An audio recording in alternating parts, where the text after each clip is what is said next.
The silver disk of the Galactic Concorde embassy ship hung in the sky above New York. Its polished surface reflected sunlight across the frightened city below. People stopped in the streets to stare up at the alien vessel. Some ran. Others took photos. Most simply stood frozen in fear and wonder. Admiral Park watched from the landing zone prepared in Central Park. His uniform was crisp, his posture perfect. Years of military discipline kept his face neutral despite the chaos in his mind. The ship was far bigger than anyone had expected. It made Earth's best aircraft carriers look like toys. "Steady," he whispered to himself. As Earth's chosen representative, he could not show fear. The ship's underside opened, revealing a smooth ramp of silver-blue metal. Down came the aliens, the first confirmation that humanity was not alone in the universe. The Concorde ambassador led the group. It stood nearly 8 feet tall, with skin like polished copper and 6 eyes arranged in a perfect hexagon on its face. It wore flowing robes of a material that seemed to shift colors with each movement. "Admiral Park," the ambassador said, its voice somehow both deep and musical. "Your species shows promise." Park bowed slightly. "We welcome you to Earth." "We have watched your development for some time," the ambassador continued. "Your technological progress is adequate. Your cultural achievements are interesting, if primitive." Its 6 eyes blinked in sequence.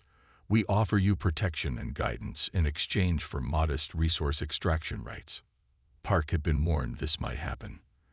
The scientists had predicted that any advanced species would likely want something from Earth.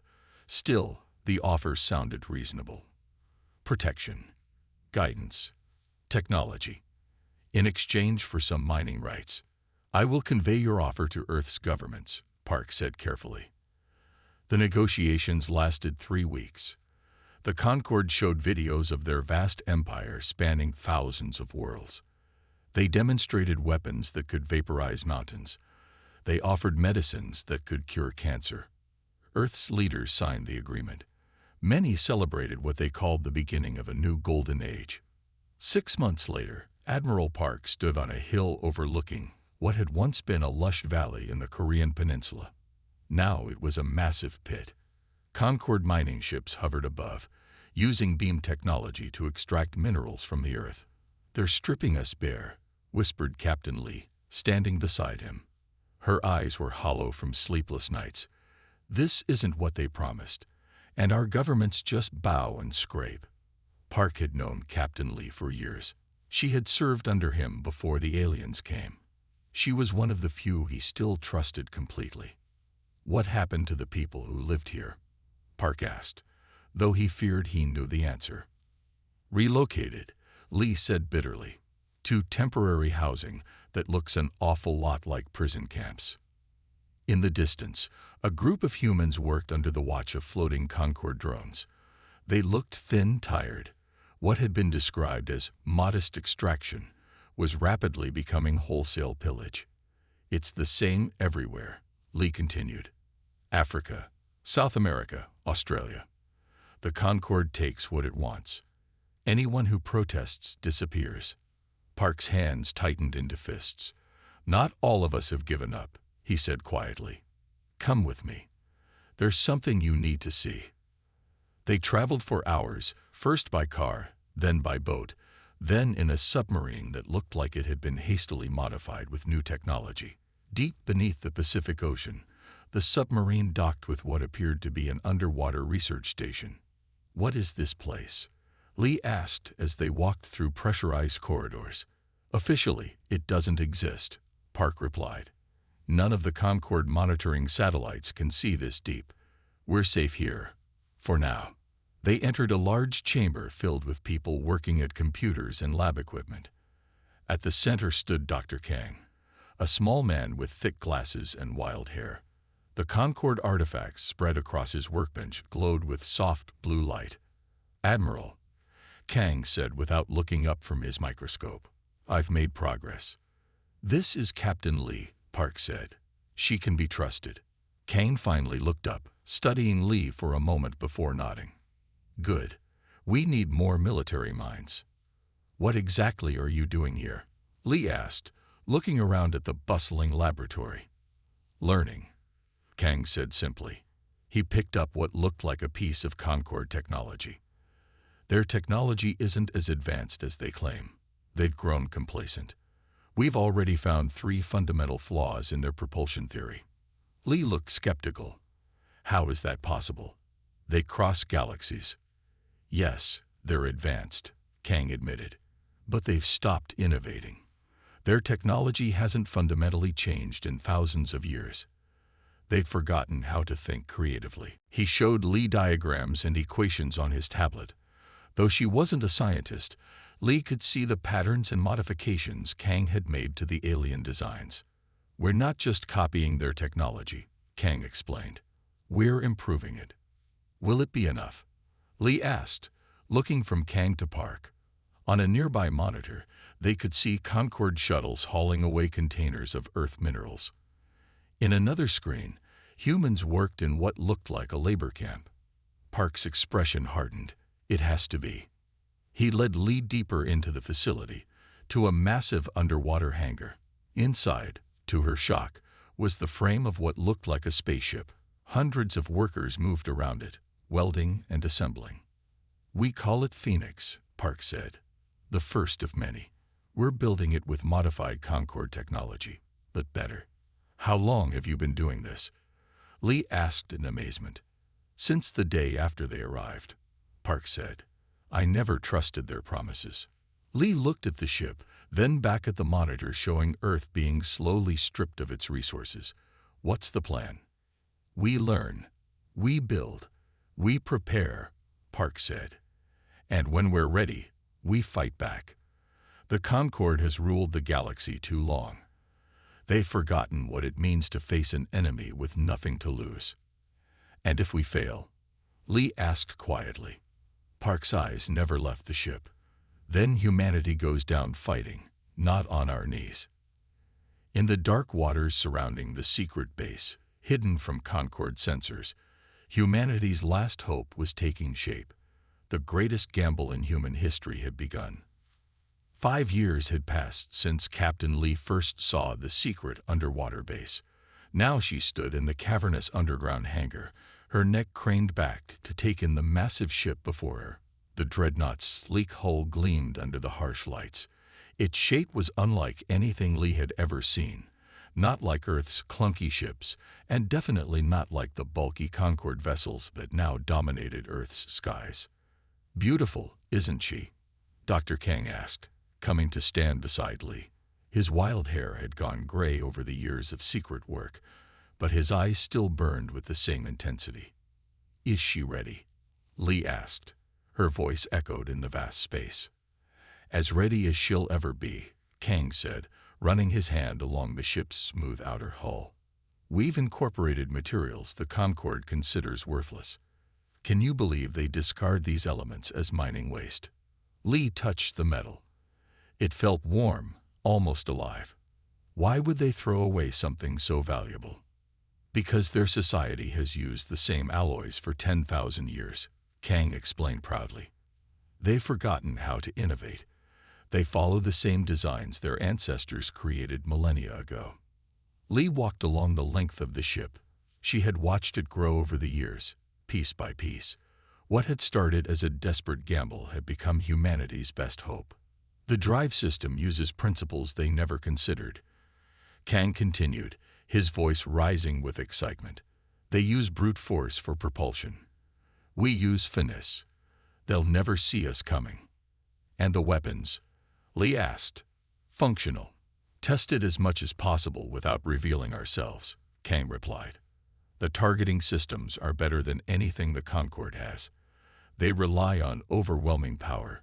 We focused on precision. Heavy footsteps approached from behind.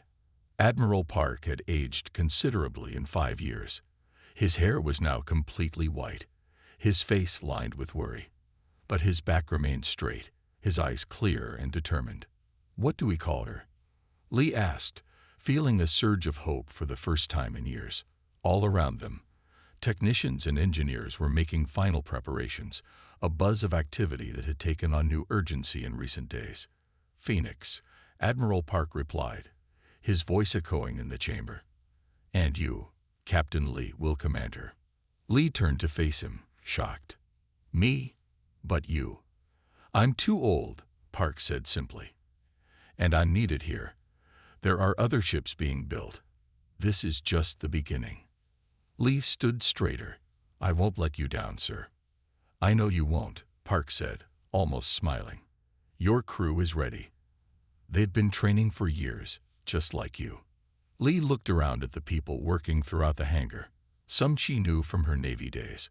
Others were civilians who had joined the resistance. All had sacrificed everything for this moment. How long until we launch? She asked. 2 weeks, Kang said. We need to run final system checks and... A sudden blaring alarm cut him off. Red lights flashed throughout the facility. What is it? Lee shouted over the noise. Park was already at a nearby console, his face grim as he read the display. Concorde vessels. 3 of them. Coming this way. They can't detect us this deep, Kang protested. They're not scanning, Park said grimly. They're coming in with submersibles, an inspection team. How did they find us? Lee asked. It doesn't matter now, Park replied. They're suspicious. We need to launch now or lose everything. Lee looked at the ship. Is that even possible? We haven't completed all the tests. It's now or never, Kang said, already rushing toward the Phoenix's main entrance ramp. The core systems are functional. Park grabbed Lee's arm. This might be our only chance. If they find this facility, they'll crush any hope of resistance. Through the intercom came reports of Concorde forces entering the outer sections of the base. They were moving quickly, methodically. Get your crew aboard, Park ordered. I'll buy you as much time as I can. Come with us, Lee urged. Park shook his head. My place is here. There are other projects, other ships. If you succeed, we'll join you among the stars. If you fail... He didn't finish the thought. Lee saluted him one last time, then turned and ran toward the Phoenix. Engineers and technicians were already boarding, carrying what equipment they could. Inside, the ship hummed with power. The bridge was smaller than Lee had expected, but efficiently designed. Her crew moved to their stations with practiced precision despite the emergency. Navigation online, reported the young officer at the helm. Weapons systems responding, called another. Through the view screens, Lee could see Concorde security forces breaching the outer doors of the hangar. They moved with cold efficiency, their armor gleaming under the emergency lights. She took a deep breath and sat in the captain's chair. This was happening years before they had planned, but there was no turning back now. All hands to stations, Lee called out, her voice steady despite her racing heart. Prepare for immediate departure. Dr. Kang worked frantically at an engineering station. The launch sequence isn't fully automated yet. We'll have to manually open the sea doors. On a monitor, Lee watched as Admiral Park reached the control room. He gave one last look at the camera, nodded, and pressed his hand against a scanner. The massive sea doors began to part above them. Water cascaded into the chamber in a controlled flood. Activating main drive, Lee ordered. The Phoenix trembled, then rose slowly on her silent drives. Water swirled around the hull as the ship ascended toward the opening doors. Concorde forces have entered the main hangar, reported the tactical officer. Through the rear cameras, Lee could see armored Concorde soldiers firing at the rising ship. Their weapons left scorch marks on the walls, but couldn't penetrate the Phoenix's hull. As water filled the launch chamber below, the Phoenix broke through to the ocean surface under cover of darkness. Stars shone above as the ship emerged from the sea, water streaming from its hull. No Concorde ships in the immediate vicinity, reported the sensor officer. They weren't expecting us to launch. Lee looked at the faces of her crew, at Dr. Kang, who stood watching the readouts with nervous anticipation, at the stars now visible through the view screen. After 5 years of hiding, of planning, of building in secret, they were finally free. Set course for the Proxima mining colony, Lee announced, her voice firm with resolve. It's time humanity stopped hiding. The Phoenix rose into the night sky, leaving only ripples on the dark ocean below. The Proxima mining colony was a hellscape of dust and misery. Thousands of humans worked in the sprawling asteroid field, breaking apart space rocks with primitive tools. Their faces were covered with protective masks, but nothing could hide their exhaustion and despair. Guards floated above them in small pods, watching with cold eyes. These Concord overseers carried shock sticks that they used freely on anyone who slowed down or stopped to rest. In the central asteroid of the belt, a massive processing facility turned the raw minerals into refined materials for shipment. Nearby, the Concord warship Iron Fist hung in space. It was a large vessel with curved sides and weapon ports that glowed with a faint purple light. The Phoenix approached the asteroid belt slowly. Inside the ship, Captain Lee stood on the bridge, watching the mining operation through the main view screen. "Activate stealth systems," she ordered. The ship's engineer, Dr. Kang, pressed a series of buttons on his control panel. "Stealth active. We're invisible to their sensors." The Phoenix continued forward, now a ghost among the stars. Its revolutionary stealth system bent light around the hull and absorbed energy scans. The technology was based on Concord designs, but improved in ways the aliens had never imagined. "How many humans are down there?" Lee asked, looking at the mining colony. Her second-in-command checked the sensors. "At least 5,000, working in conditions that violate every human rights agreement ever made." Lee's face hardened. "And how many Concord soldiers?" "About 200 guards, plus the crew of that warship." Lee nodded slowly. "Position us behind that large asteroid. We'll approach from their blind spot." The Phoenix slid silently through space, undetected by the Concorde security systems. The crew moved with quiet efficiency, preparing for what would be humanity's first strike against their oppressors. When they were in position, Lee took a deep breath. "Open a channel to the Concorde ship." "Channel open," replied her communications officer. Lee spoke clearly and confidently. "Concorde vessel Iron Fist, this is Captain Lee of the Earth Dreadnought Phoenix. Your control of this colony is hereby terminated." There was a moment of silence. Then the Concorde commander's laughter echoed over the comm. "A human warship? Impossible. Your species doesn't possess space combat capability." On the view screen, Lee could see the Iron Fist beginning to turn, its sensors now actively scanning for the source of the transmission. "They've detected us," Dr. Kang reported. "Stealth can't hide us once we're transmitting." "We don't need to hide anymore," Lee replied. "Weapons status." "Kinetic batteries charged and ready." The Concorde commander's voice came again. "Identify yourself immediately or—" "Target their propulsion systems," Lee ordered, cutting off the aliens' threats. "Fire." The Phoenix's kinetic batteries released their energy. Invisible to the naked eye, the focused gravitational waves struck the Iron Fist with tremendous force. The Concorde ship shuddered as its engines were crushed by the precisely targeted attack. "Direct hit," reported the tactical officer. "Their propulsion is offline." On the screen, the Iron Fist drifted, emergency lights now flashing along its hull. "They're powering up weapons," Dr. Kang warned. "Target their weapon ports," Lee ordered. "Fire again." A second barrage from the Phoenix's kinetic batteries struck the Concorde vessel. The purple glow of its weapon ports flickered and died. "They're defenseless," said the tactical officer, sounding almost surprised at how easy it had been. The battle had lasted less than 3 minutes. The mighty Concorde warship now floated helplessly in space. "Open the channel again," Lee said. When the connection was established, she spoke firmly. "Concorde vessel Iron Fist, your ship is disabled. We control this space now. Order your ground forces to stand down and prepare for evacuation of all human miners." The Concorde commander's voice was no longer laughing. "This is impossible. You cannot defeat a Concorde vessel." "We just did," Lee replied simply. "Comply, or we will destroy your ship completely."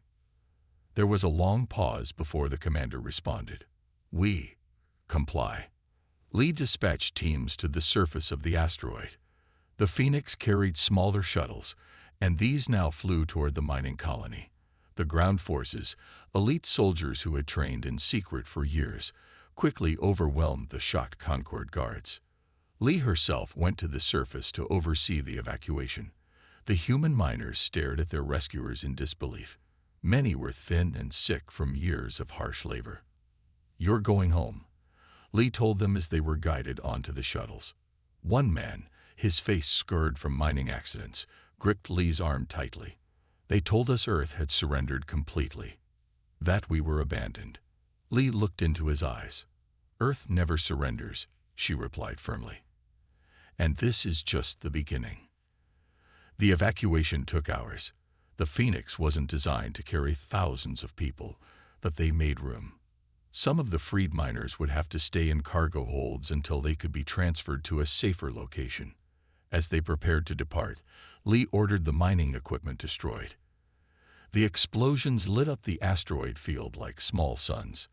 "What about the Concorde ship?" her second-in-command asked. Lee considered. "Disable their communications array, then leave them. They'll eventually be rescued, and they'll tell others what happened here today."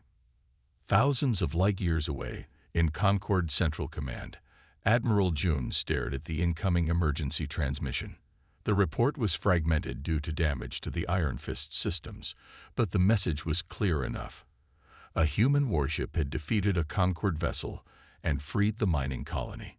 June slammed his fist against the holographic display, causing the image to flicker. How could primitive humans defeat a Class 3 warship? It's inconceivable. His subordinate, a junior officer who had brought the report, trembled visibly. "Sir, preliminary analysis suggests their vessel used technology we've never seen before. The Iron Fist's sensors recorded data before they were disabled. The human ship used advanced gravitational weapons and stealth systems beyond our current understanding." "Impossible," June snarled, his 6 eyes blinking in rapid sequence. "They're apes who only learned to split atoms a century ago." "The evidence is clear, Admiral," the subordinate insisted, despite his fear. "They've somehow developed technology that matches or exceeds our own." June turned away, his mind racing. This could not stand. If humans could defeat one ship, other subjugated species might get ideas of their own. "Dispatch a full battle group to Proxima," he ordered. "I want that human ship found and destroyed." Back on Earth, deep beneath the Pacific Ocean, Admiral Park sat in the dimly lit communication center. The secure quantum channel, another technology the Concorde believed humans incapable of developing, displayed the first reports from the Phoenix. 5 more Dreadnoughts were nearing completion in hidden facilities around the planet. The names were already chosen: Thunderbird, Valkyrie, Garuda, Dragon, and Mirage. Each incorporated refinements based on what Dr. Kang had learned while building Phoenix. Park allowed himself a small smile as he read Captain Lee's report. The Concorde's complacency had been their weakness. They had grown lazy after 10,000 years of unchallenged dominance. That dominance was now being challenged. The resistance had begun. The asteroid base known as Haven floated in the darkness between stars. Built inside a hollowed-out space rock, it had become the center of the human resistance. In the 3 months since the Proxima colony liberation, 5 more mining outposts had been freed. Thousands of former slaves now called Haven their home. Captain Lee stood in the diplomatic chamber, watching as the alien visitor entered. The Meridian ambassador was unlike any being Lee had seen before. Her body appeared to be made of translucent crystal that caught the light and broke it into rainbow patterns. She moved with fluid grace despite her seemingly solid form. The Meridian ambassador Tan lowered her crystalline head in greeting. "For centuries, the Concorde has exploited my people as they now exploit yours." Captain Lee nodded respectfully. "Then our causes are aligned." "My people were once proud explorers," Tan continued, her voice like wind chimes. "Now we mine crystal worlds for the Concorde's pleasure palaces."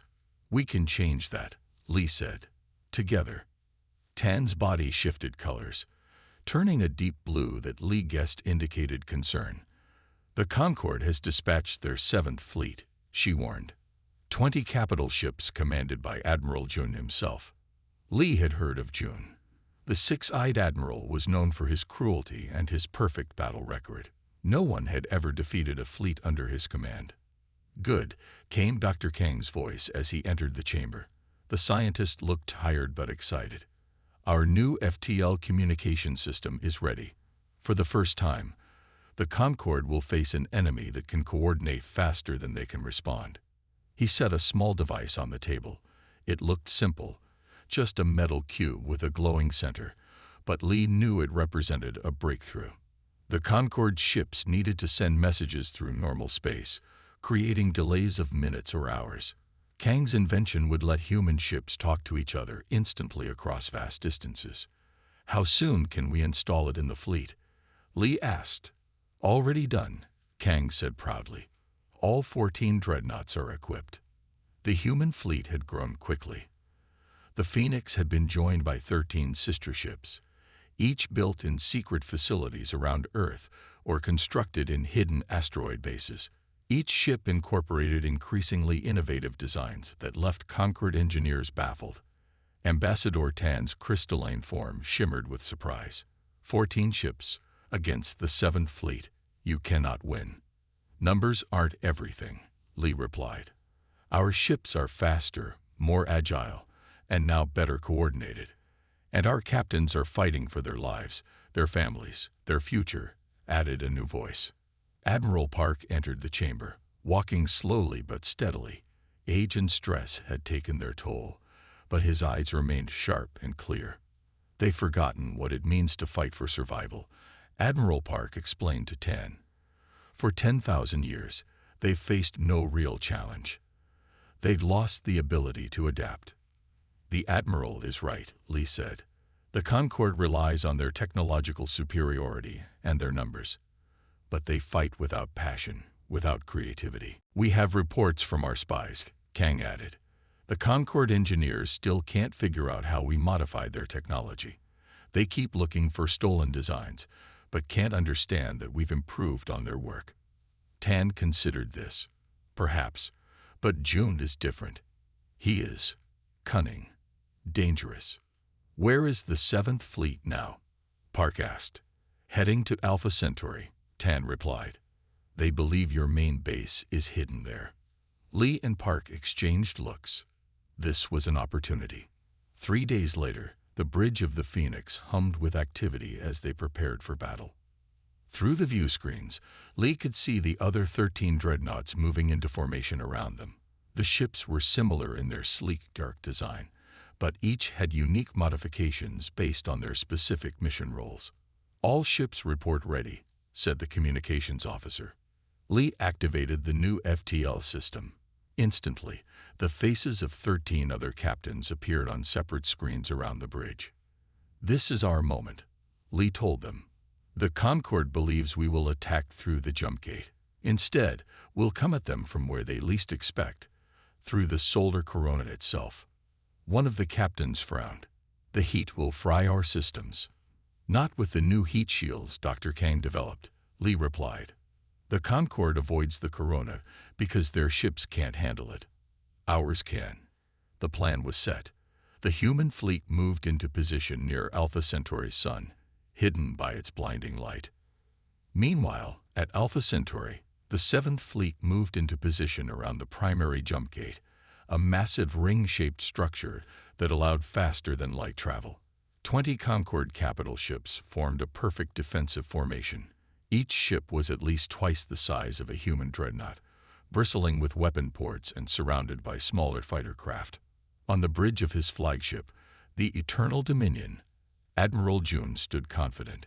His 6 eyes blinked in sequence as he watched the jump gate. The humans' little rebellion ends today, he announced to his crew. They must use the jump gate to reach this system. When they do, we will crush them completely. His subordinates nodded in agreement. None dared suggest any other possibility. Admiral, called the sensor officer, we're detecting unusual energy readings from the sun. Jun barely glanced in that direction. Solar flares. Nothing important. "But sir, the pattern is." Before the officer could finish, alarms blared across the bridge. 14 human dreadnoughts emerged from the solar corona, their hulls glowing red from the heat but systems fully functional. "Impossible," June shouted. "No ship can survive those temperatures." The human fleet moved with perfect coordination, splitting into smaller groups that targeted individual Concorde vessels. They were using the FTL communication system to adjust their tactics in real time. "Return fire," June ordered. But the human ships were moving too quickly, darting between his larger vessels, their kinetic weapons striking with surgical precision. On the Phoenix, Lee directed the battle. "Focus on their flagship," she ordered. "All ships, pattern Omega." The 14 dreadnoughts suddenly converged on the Eternal Dominion, firing from multiple angles. Their advanced weapons targeted specific systems rather than trying to destroy the massive ship outright. When his flagship lost power, targeted by weapons that shouldn't exist, Admiral June finally understood. The galaxy had changed forever. The mighty Eternal Dominion drifted helplessly in space, its weapons offline, its engines dead. On its bridge, emergency lighting cast red shadows across June's shocked face. "How?" he whispered. "How could they do this?" On the Phoenix, Lee watched as the remaining Concorde ships began to retreat. Without their admiral's coordination, their perfect formation fell apart. "Should we pursue?" asked her second-in-command. Lee shook her head. "Let them go. Let them tell the Concorde what happened here today." Ambassador Tan's crystalline form glowed with a warm golden light as she watched the battle's outcome from Haven. Perhaps there was hope after all. Perhaps the long darkness of Concorde rule was finally coming to an end. And on Earth, in resistance cells and hidden bases, humans heard the news of the victory at Alpha Centauri. For the first time in years, they dared to look up at the stars with hope instead of fear. The grand city of Harmonium gleamed under 3 suns. For 10,000 years, it had been the heart of the Concorde, the ruling center of 1,000,000 worlds. Its towers reached toward the sky like glittering fingers, each building more beautiful than the last. At the center stood the Council Spire, where the Concorde Supreme Council met to decide the fate of galaxies. The circular chamber at its top was lined with seats for the 100 council members, each representing a different founding species of the ancient alliance. Today, the chamber was filled with tension. The councilors whispered among themselves, their voices a mix of fear and anger. Above them, the crystal dome showed the blackness of space and the human fleet that now surrounded Harmonium. 87 dreadnoughts hung in perfect formation. Their dark hulls bore the scars of 100 battles. Each ship represented a victory against impossible odds, a testament to human determination. The council fell silent as a hologram appeared in the center of the chamber. Captain Lee stood tall, her uniform simple but crisp. Though just a projection, her presence filled the room. "For generations, you've built your prosperity on the suffering of others," she stated. "That ends today." The Concorde Chancellor, a tall being with 6 eyes, glared at the hologram. "How dare you address this council? You are nothing, primitive creatures who should be grateful for our guidance." "Guidance?" Lee's voice was calm but firm. "Is that what you call enslavement? Mining colonies where humans die by the thousands.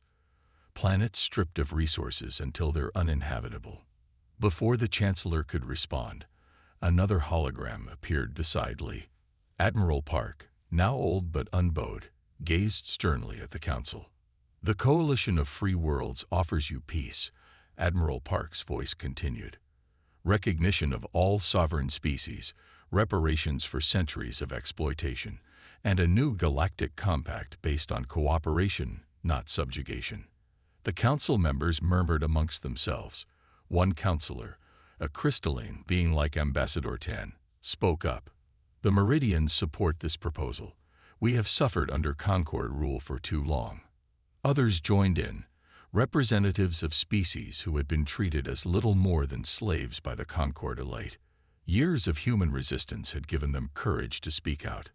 The Chancellor raised a hand for silence. He stood slowly, his robes flowing around him. "And if we refuse, will you destroy this city, kill millions of innocent beings?" "We are not like you," Lee replied. "We don't target civilians." "Then what leverage do you have?" the Chancellor asked, his voice dripping with contempt. Lee nodded to someone off-screen. In answer, a demonstration. Across 1,000 worlds simultaneously, Concorde control systems failed. Communication networks collapsed. Power grids reset. For exactly 1 minute, the mighty Concorde tasted helplessness. In the council chamber, the lights flickered and died. The environmental systems shut down. The artificial gravity wavered. For 60 seconds, the most powerful beings in the galaxy sat in darkness and fear. When the systems returned, Captain Lee spoke again. "That was one ship, using technology we developed last month. We have 100 more ready to deploy." Dr. Kang had created a virus that could travel through the Concorde's own communication networks. It could turn off any system, anywhere in the galaxy, without damaging it permanently. "You would cripple civilization itself," gasped the Chancellor. "If necessary," Park replied. "But we prefer peace. Real peace, not the peace of the prison camp or the slave mine." For 3 days, the council debated. Some wanted to fight to the bitter end. Others saw the wisdom in negotiation.